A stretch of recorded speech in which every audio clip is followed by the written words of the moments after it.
Jason leads 1-0 as we start game 2. And Lisa's letters are A, D, R, S, Z. So yeah, I think really A, D, Z, or Z, A are about the only options for Lisa. What do you think about those two options, Morris? Yeah, I would probably prefer ZA just because ADZ takes a back hook of an E. And so that is, the E is the most common tile in Scrabble. There are 12 of them out of the 100 total tiles in the bag. So I would probably prefer to go the ZA route. And it looks like Lisa at least is considering that as we speak. Jason, meanwhile, is playing or considering playing a few different tiles right now. I guess Zag is definitely a possibility as a back hook here. Matt, what's jumping out to you? This is an interesting turn. It looks like Jason doesn't have a lot of options that score well. And typically in Scrabble, you don't want to hold more vowels than consonants. You would definitely prefer to keep either the same number of those, or typically you want to hold more consonants than vowels. And it doesn't look like Jason has a ton of fantastic ways to do that. You can see Quackle at the bottom kind of wants him to play GIE, holding ABEL, which at least holds 2 vowels and 2 consonants. But there aren't a ton of great options. Something underneath ZA like Bagel or Beagle. They score a little bit better, but Bagel's going to hold EI, Beagle's just going to hold an I, and those aren't things you really want to do. So you can see Jason is thinking about playing AGE underneath.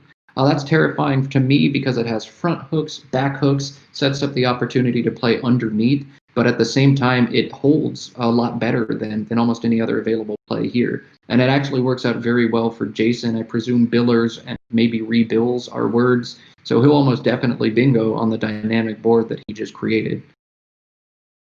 Yeah, what Jason did is called forking the board. So just like if you see a fork in the road and there are 2 lanes that you could go down, that's essentially what Jason just did. He created 2 separate lanes that are really hard to block simultaneously. So he can play billers and Zaz, or he could play either billers and ager or billers and ages. So from that play of age, he kind of made these 2 completely separate areas of the board where he could possibly go for bingos. And so Lisa's going to go for one of them, but he'll still definitely have an opportunity to play a bingo this next turn.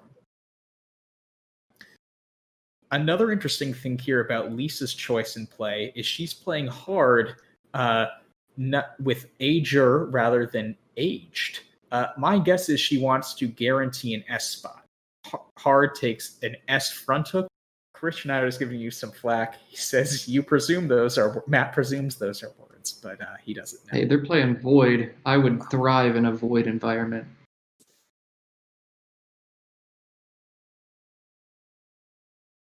So we are back, and Lisa has elected to play hard, and we will see Jason's tiles shortly after his... Oh, right, so he has billers. He is considering playing it. And so it looks like he will make a lot of nice hooks, or a lot of nice 2-letter words, making HE and AR and agers with billers. Another nice thing that does over the billers and Zaz option is it doesn't open a triple word score. So in addition to scoring more points, it's probably a bit more defensive too as an option. Just want to call out, Lisa's also drawn a fantastic rack. And back hooking hard to make hards, she can play Veriest, Veriest, as another double-double. So 2 double-doubles in 2 games for Lisa. But she gets a V in that one. Last time her 1-point tiles. This is going to score very, very well for her. 99 points for Veriest. And she drops it down almost instantly. So, if your opponent's going to bingo on you, you'd like to respond with a 99-point counter. And that's exactly what Lisa's able to do. Yeah, there was a lot of nuance to that decision of her placement of hard. I tend to go more defensive. Lisa, I think, is known to sometimes make those kinds of plays that guarantees her a bingo. My guess is once she saw age come down, she thought Jason was likely to bingo next turn, and she wanted a counter play. Now, the unfortunate thing is Jason drew great bingo letters in his own right. I see Gooniest as a possibility through the I in billers, for instance. So it's very likely he will get a bingo back to take the lead. But it was a great idea by Lisa, and this is why she's here in this tournament, because she will make these really insightful plays to be able to counteract any damage her opponent gets. I would be utterly shocked if Jason doesn't bingo here. It's just a matter of finding which one is best. And you'll see tournament players, expert players, spend a lot of time on racks like this because you really do want to make the best play when you're blessed with tiles that are this good. You don't just get excited about playing a bingo and put something down. You're going to try and take your time, find all of the bingos, figure out which one blocks the best, which one scores the best, especially with a blank and an S like Jason's got.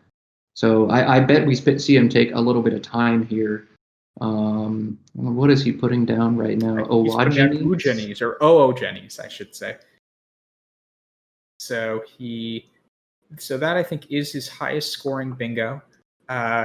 It also doesn't really open up too much. I mean, it definitely gives access to the top left part of the board, but that was likely to come out anyways, no matter what bingo he chose. So I think that looks fine. Doesn't need to spend too much energy, too much clock time right now on that. If he sees a good bingo there, he can just play it. It's an unfortunate non-consideration, but oogenes has a very fun front hook. I just saw it mentioned in chat as well. It takes a Z in front, zoogenes, but the Z has already been played this game, so we probably won't see that come down unless the last blank gets used as a Z, which I don't anticipate happening. Yeah, that would Lisa's drawn a very, be disgusting. Lisa's drawn a very, very weird rack here. 4 E's, an L, and 2 T's. And racks like this drive me nuts because there's not a great way to totally clear out these racks and hold well enough that you're threatening a bingo, but all your tiles score 1 point, and you've got so many duplicates that there really aren't a lot of words you can make. So, it looks like Testee, Testee, is the best way to just get rid of as many letters as you can out of this rack, and that's probably what I'd be looking to do here. Morris, what do you think about Lisa's situation? Yeah, it's one of those really frustrating situations, and you can't do much about it.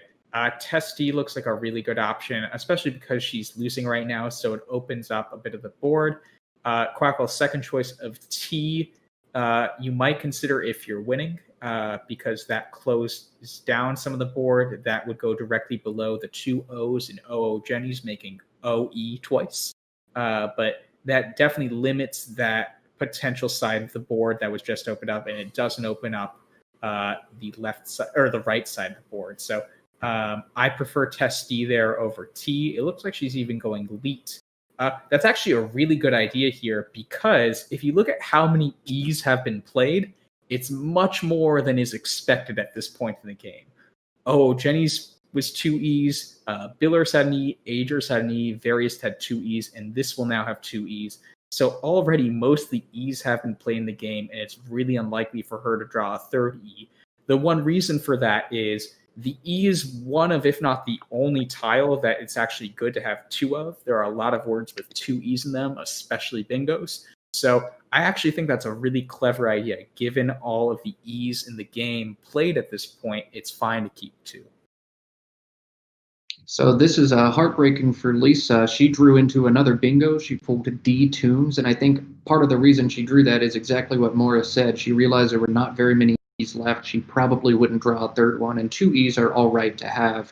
So D tunes is the only valid 7 in that rack, and it would have played underneath oogenes, making TOE and OS, but Jason just blocked it and scored 44 points by cashing in a J. So I don't see any other playable bingos offhand for Lisa. We'll get the Quackle results up in just a minute. That'll show if there's anything available. But this went from being excited about scoring 70 points to, ooh, this is not nearly as good. She still has some nice plays from the J. She can play Jutes or Justed, but she's going to take a great rack super close to a bingo and have to blow it up to score fewer than 70 points. Yeah, I'm wondering, if she plays Justed, are there any 3-letter front hooks to Justed that would hit the triple word score? I know things like adjusted would be 2 letters, or readjusted would be 4 letters, but if she does go the Justed route, that could be a key spot to monitor towards the end of the game, just because it's not that likely for that area to be used unless someone goes there. Do you see any front hooks to Justed? I do not. Chat will certainly let us know if they see one. They'll probably also let extensions to adjusted, but I don't see any words that could possibly go in front of that. Yeah, I'm not seeing any right away either. But please let us know in the chat. It's definitely, this is kind of a key turning point, I think, for Lisa. She needs to sort of figure out her objectives. How much does she want to score here? How much does she want to leave good letters for next turn for bingoing possibilities? Because she's already down by 68. And so she needs to be very thoughtful about how she wants to try to get back into the game. So I'm going to guess she's going to take a bit of time here, or she already has. So she is taking the J spot, which I think you almost have to do in this situation. I'm curious to see if Jutes or Justed comes down, but Justed is so many more points. I think you have to make that play here in this situation. Yeah, agreed. And it will definitely be interesting. I mean, that top part of the board will be hard to bingo with now, as right the key metric of seeing how many available spaces there are even for bingos. Nothing really on row 1, nothing really on row 2, nothing really on row 3 is available for 7 contiguous tiles. So it will be unlikely that that part of the board is bingoable. So Lisa might just be thinking, I need to score. If I could get some of the key power tiles like Jason did last game, maybe I could just claw back in from just brute force rather than try to get bingos. Speaking of power tiles, Jason has pulled the X and Lisa has pulled not just the Q, but also a U to go with it, which is very important. Jason's got some options to score with that X. The thing that pops out to me is probably fax underneath Justed, dropping that X on a triple letter score. So I think we'll see some points. We've seen some fireworks in this game. Several bingos have come down and one more almost played. But now I think we're going to see the opposite of bingos. We're going to see short little plays score quite a few for a couple turns. Yeah, so if you're Jason here, I actually don't see a great spot for the X immediately. He could definitely look to potentially set up his play. So we've talked about in the past broadcast yesterday about things like out in twos, where you figure out a 2-turn sequence where you can go out. You can do that sort of thinking within game if you have a letter like the X and don't necessarily have the best spot for it. You could think about how could I make the X and all of my others maximize points within a 2-turn sequence. So Jason has Braxy from the B and Billers as well, Braxy. I wonder if he will find that. Probably, I wonder if he will play that because it easily Lisa could come back and just throw down almost any 3-letter word with 2 vowels on top of it to score a lot of points. Yeah, would you play Braxy or Brax there to set up the Y potentially? Brax? Oh, is Brax not a word? I'm sorry. It's just yeah, Brax is not a word, so I would not do that. Ignore that. So you shouldn't play that. Scrabble GO would not even allow you to play that. So Braxy is an option. Fax is another option that's been pointed out by the chat and Quackle. That would go directly below Justed. So we will definitely see what Jason is thinking through. He could even, I'm wondering if he could try setting up the triple letter score on the second to last column. So if he makes like an SHA play or something, he could try to set up the X, right? If he makes SHAY, if he draws an A, E, or O, he would have a big play. That probably is too risky, but he could be thinking about doing something like that even. So one other consideration for playing Braxy, which is what it looks like Jason is electing to do, is he gets to hold on to that F tile to put in front of Leet and open up the left side of the board if he needs to. Leet has, as far as I know, 3 front hooks, an F, a G, and an S.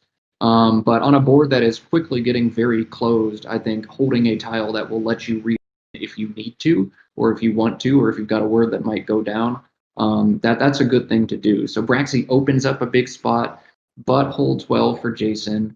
But Fax keeps things nice and closed and still scores well for Jason. I'm not super crazy about HIRY as a leave after Fax. It seems like it could get messy with a lot of different pulls, but it could also work out just fine, and he could score a lot of points next turn. Yeah, so for those reasons, it looks like he's now opting for Fax. And he submits it this time, taking a 63-point lead. And he picks up an E, which is a really key letter to bail him out a bit of those letters. So he'll probably be able to do something next turn. But right now, it is Lisa's turn, and she has to think about how can she play the Q and the U possibly.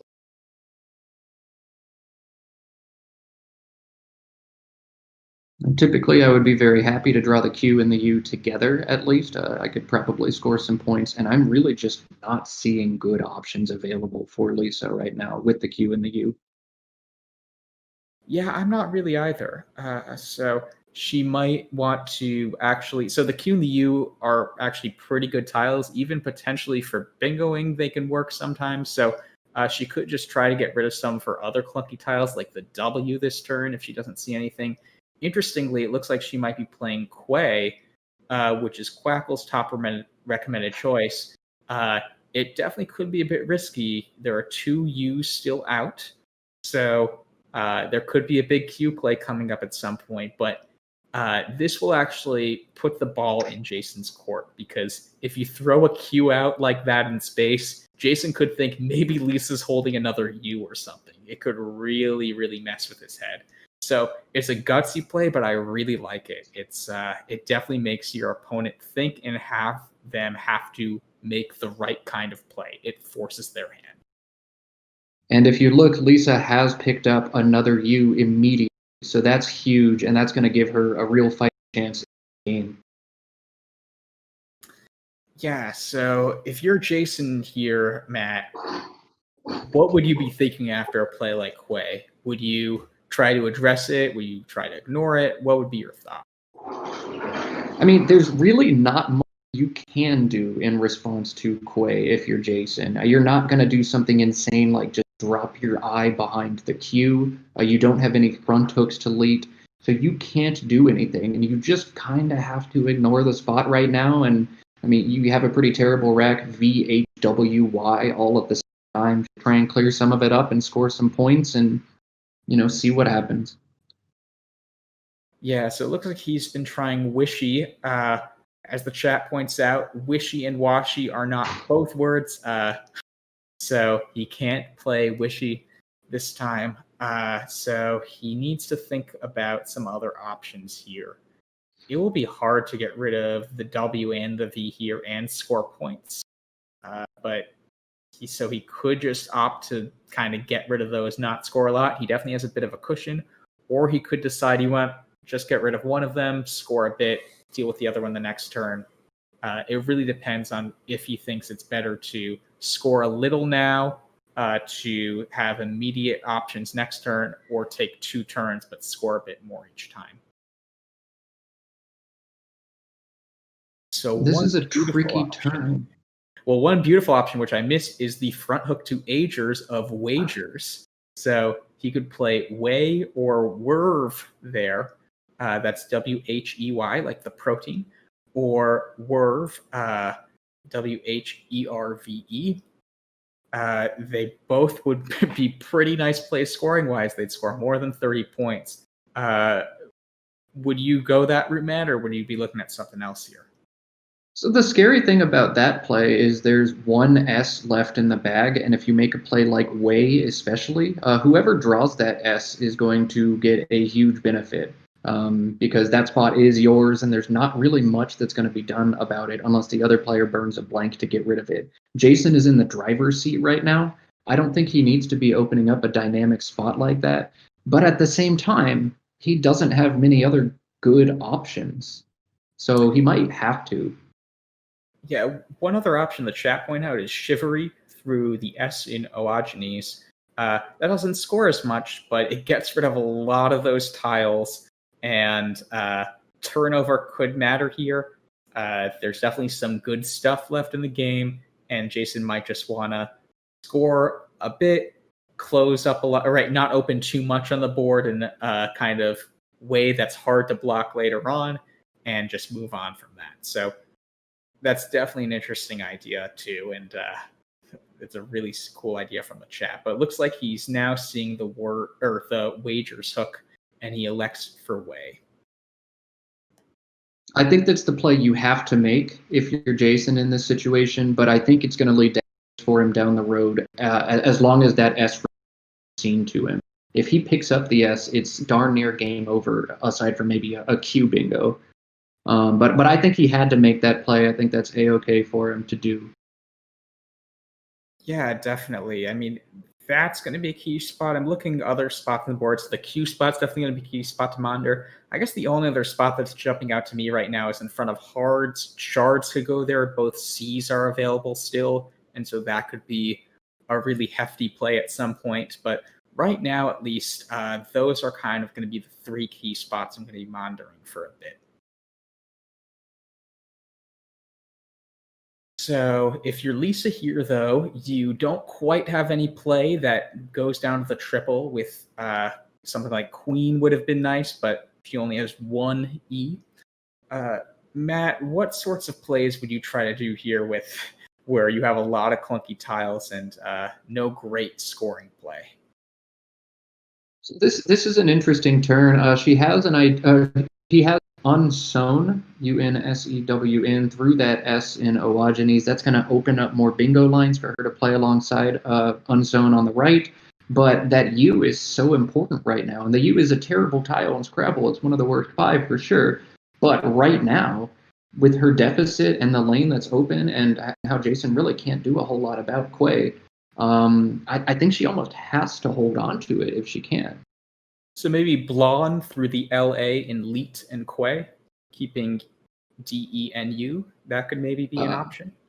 I might consider doing something like, well, maybe something down from the I and variant in do creates a more volatile board, makes more short-term bingo options, but then at the same time that plays off your U and it knocks out that S hook on way.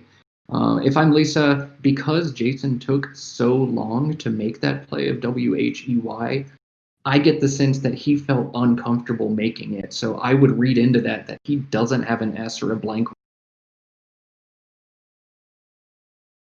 At the same time, it's tough to make those it's reads when you're not actually playing over a board. That's one of the things about playing Scrabble virtually through Scrabble GO is you can't look at your opponent's face. You can't see how confident or unconfident they look when they're doing things.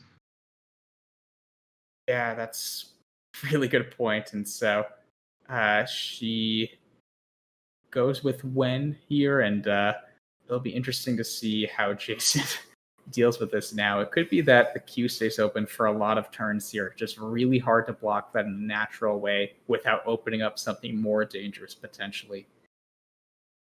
An important consideration about when is that it does take a back S. WHENS is valid in Scrabble. So while it knocks out opportunities for Lisa to play 8s through or from the S in Oogenes, she does set up a line for her to play 7s if she draws an S. And again, inference is starting to come in pretty big here. If I'm Jason and I see Lisa open when, I think she's probably sitting on an S or a blank if she's setting up a spot for it. And I'm starting to feel pretty afraid. Now, that was not the case in this instance, but Jason has to be thinking about that pretty hard right now.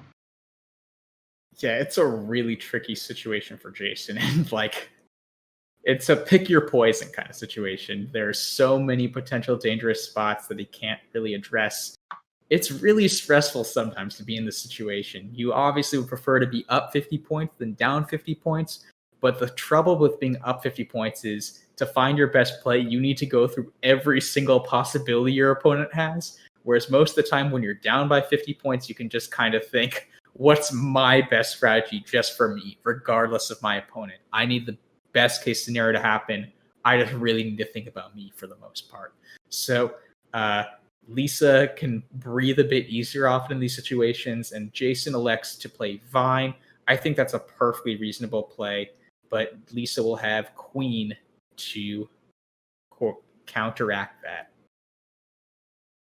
Of course, in Scrabble, the best defense is just a really good offense.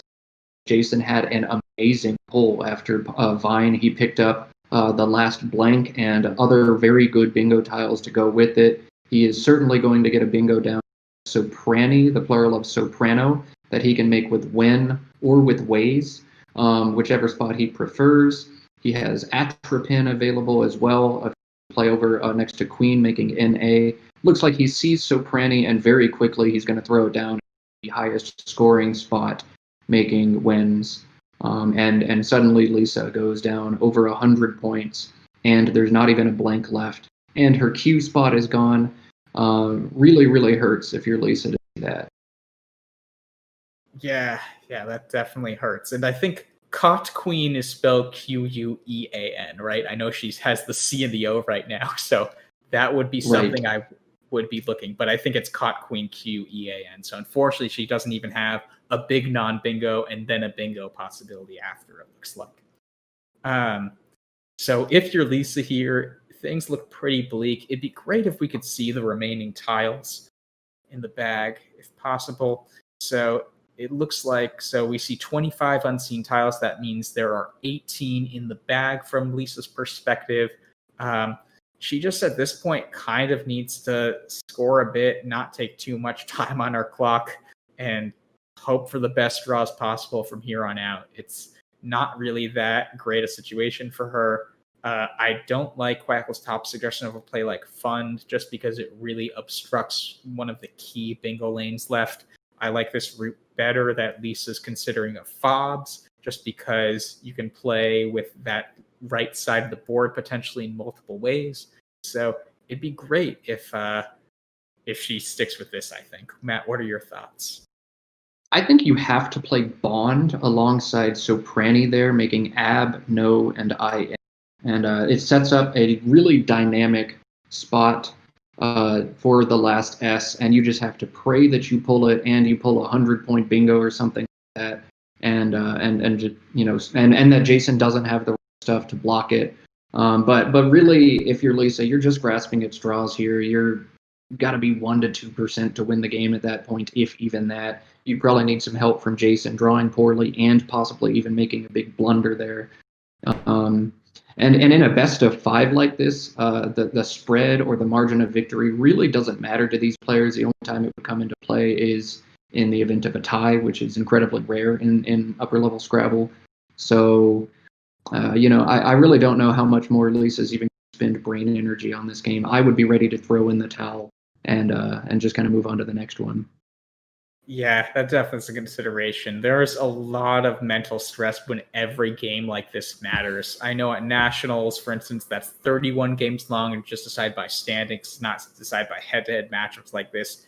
Any individual game, you obviously want to use a lot of brain power, but you don't put the same amount of stress you use in this sort of situation. So I think she might just be exchanging here. You can see she's looking at the tile bag right now, thinking about what's the best way to exchange with these letters. That seems pretty reasonable to me. Just if you don't want to think about this rack, just exchange some of those letters and hope for an easier rack to think about. So while we are waiting for Lisa's play, just a reminder, this event is being played on Scrabble GO, the phone app. Scopely, the company behind Scrabble GO, is helping out with donating to 2 awesome charities on behalf of the players. We will throw the links for both of those charities in the chat there, the NASPA Foundation for Youth Literacy and the Dolly Parton Imagination Library. The NASPA Foundation for Youth Literacy works to foster literacy, mathematics, strategic ability, and fair play among students through the facilitation and organization of word gameplay. And Dolly Parton's Imagination Library is a book gifting program that mails free, high-quality books to children from birth until they begin school, no matter the family's.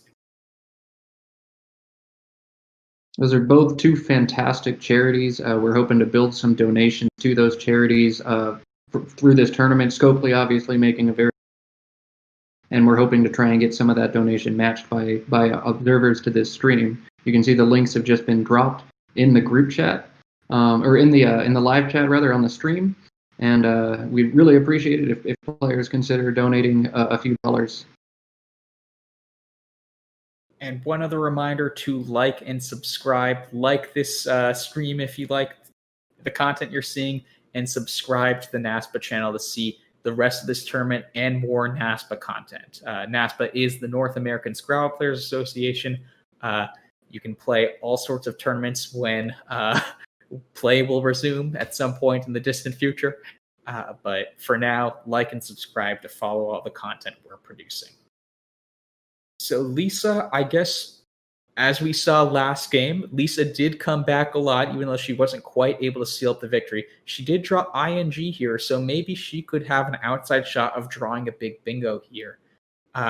Jason also made a very, not necessarily risky play, but offensive-minded play of oil, keeping tired, which is a really strong bingo leave.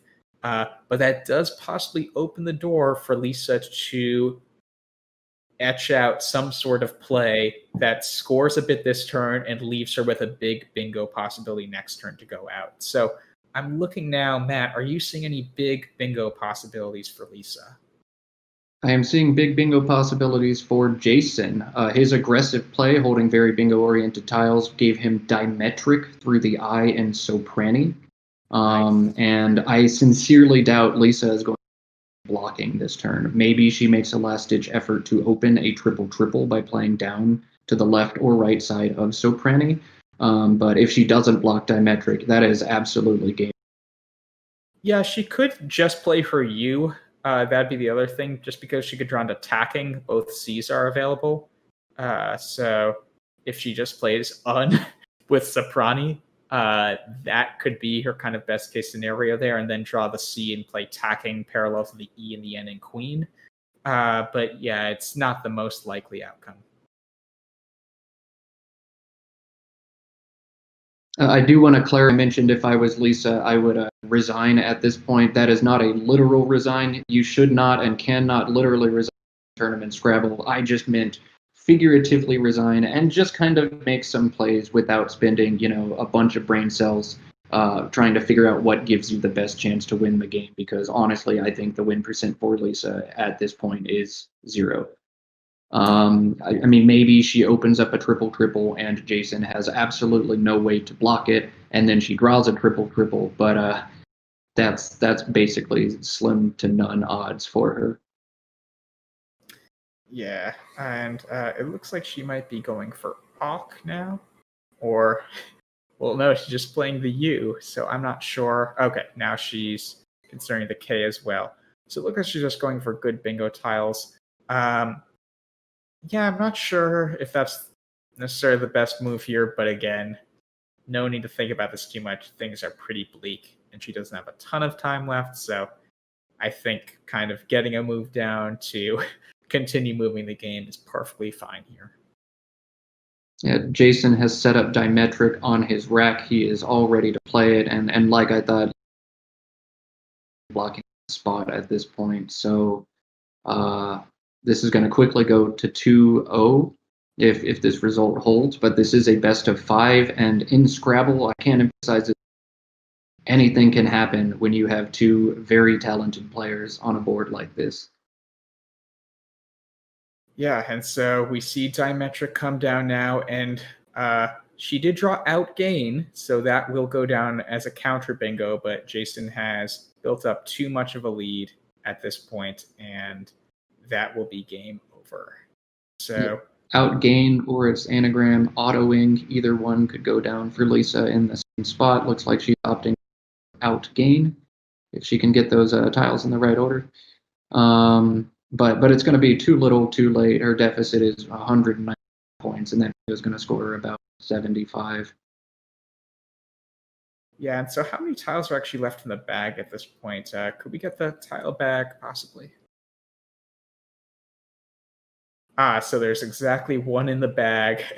So Jason will have time. Once again, Lisa will bingo and draw one tile. Yeah. So, and there's no great spot for the I either. So it's not like it was like a cool letter that would have scored a bunch. but she now has outgained set. She plays it. So that adds a lot to her score, but it won't be enough here. So the very best player in the world, I think it's undisputedly Nigel Richards, and all he had to do one of his final 3 games at a national, I believe it was 2 years ago, and he played the same opponent 3 times in a row, lost all 3 games, and his opponent, Joel Sherman, ended up winning that nationals because of it. So if the best player in the world can drop 3 games in a row to be eliminated from contention, then it can happen to anybody. In Scrabble, they say you can beat God if you get the right tiles. And Lisa is certainly talented enough to put those tiles in the right spots to win 3 games in a row. Yeah, I'm pretty sure I can beat God if I get the right tiles, but I'm never sure if I get the right tiles if I could ever beat Nigel Richards. So we will, I guess, see if I ever get the chance to play him at some point. So Jason is considering his options. He has a bit of time. He'll probably play something on the triple word score. It seems like the best spot right now. And then Lisa will go out shortly thereafter. As a reminder, this is brought to you by NASPA, the North American Scrabble Players Association. If you want to learn to play like these players, or even us, if you only want to stoop that low, you can get involved by going to scrabble.zone/info. That is scrabble.zone/info.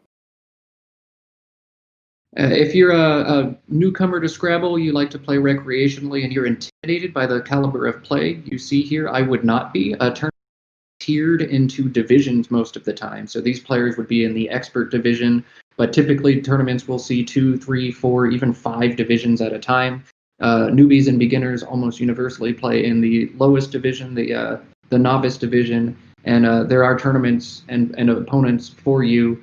You're not going to have to worry about Jason Keller scoring 537 points on you like he did in this game. So Lisa is now looking for that final placement for her eye. We will see. I wonder what the chat's saying right now. Are there any crazy eye hooks that anyone's seeing? No one's pointing out eye hooks, so I guess she might play something like Me, as in the musical Do Re Mi off of the M in dimetric is what I'm seeing. And she's going to play something for the same amount of points. Gin it up. I know I would definitely need a drink after getting 2 losses in a row, so I like the choice. And so Jason takes a 2-0 lead.